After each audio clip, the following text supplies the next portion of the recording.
So lately, I've been spending a lot of time watching what YouTube is actually looking at when we post our video and what actually determines if they push our video or if they don't push our video. There's like different waves.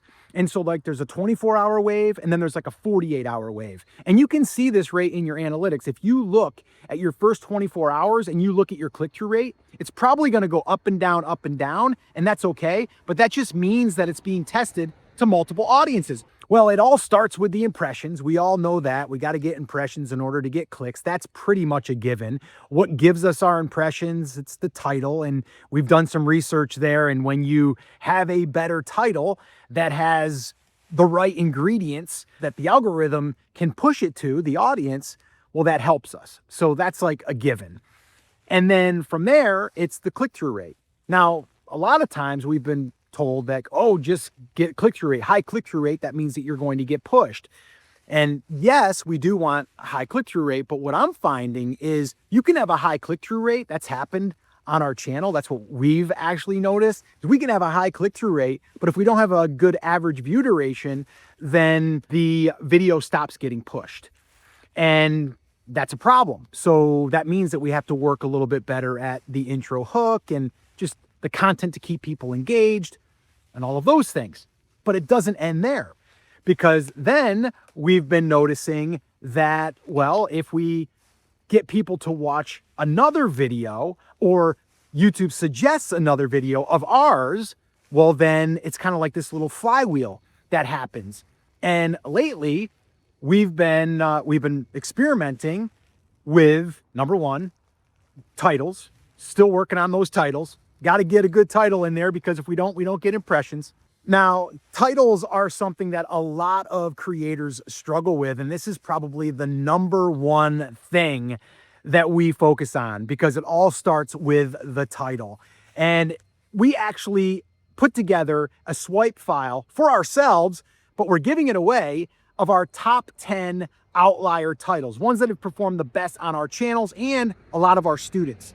If you'd like to get a copy of that, just comment hooks down below and we'll send it to you. Once again, just comment hooks down below and we'll send you a copy of that swipe file. You can literally adapt those to almost any niche, and I give you multiple examples in there.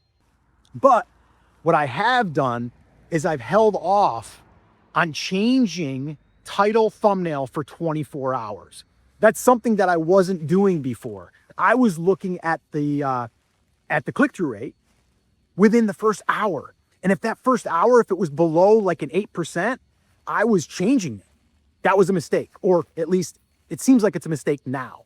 Because what I'm noticing is that we can have an okay click-through rate, but in the middle of the night, you can get a click-through rate of like 10%.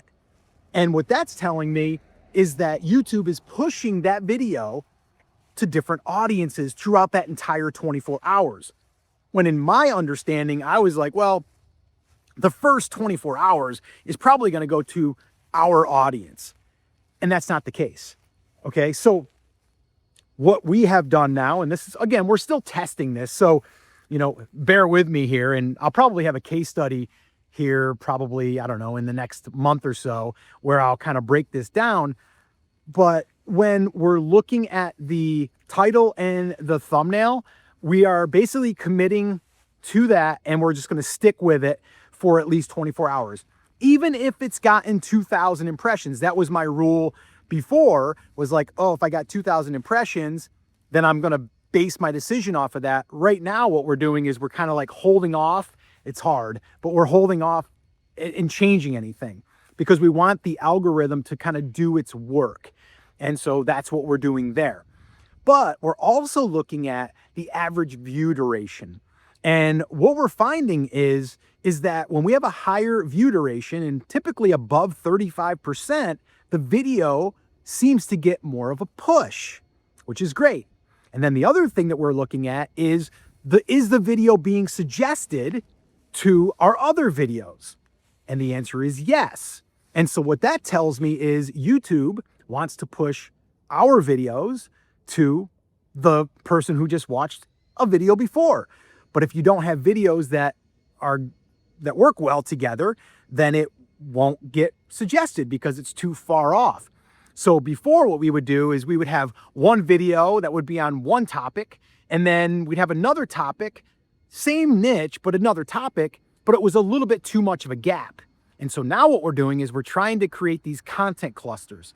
And these content clusters are going to be able to have a somewhat of like a flywheel, that if someone watches one video and it's fairly new and you post another video, then that is going to work together. And then YouTube, as long as you have a good click-through rate, a good average view duration, YouTube will say, let's push this to another audience or someone that just watched a past video. So it kind of has this flywheel effect where it's going to attract new people. It's going to get pushed to more audiences. And you can see this rate in your analytics. If you look at your first 24 hours and you look at your click-through rate, it's probably going to go up and down, and that's okay. But that just means that it's being tested to multiple audiences, which is a good sign.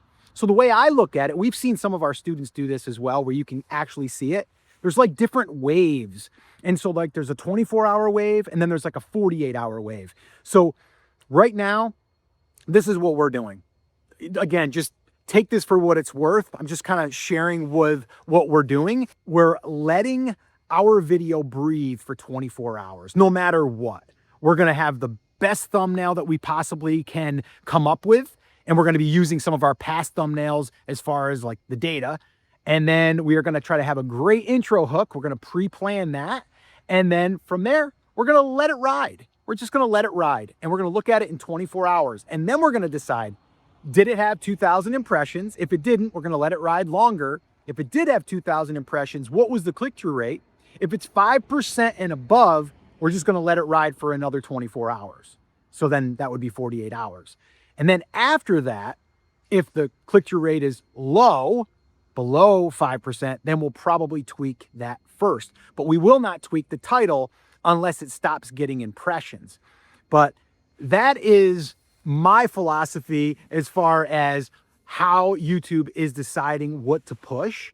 And we can do things in that process to encourage YouTube in pushing our content by having a better click-through rate, having a better average view duration, and getting people to want to watch more of our stuff because we have other content that's related to the video that they just watched.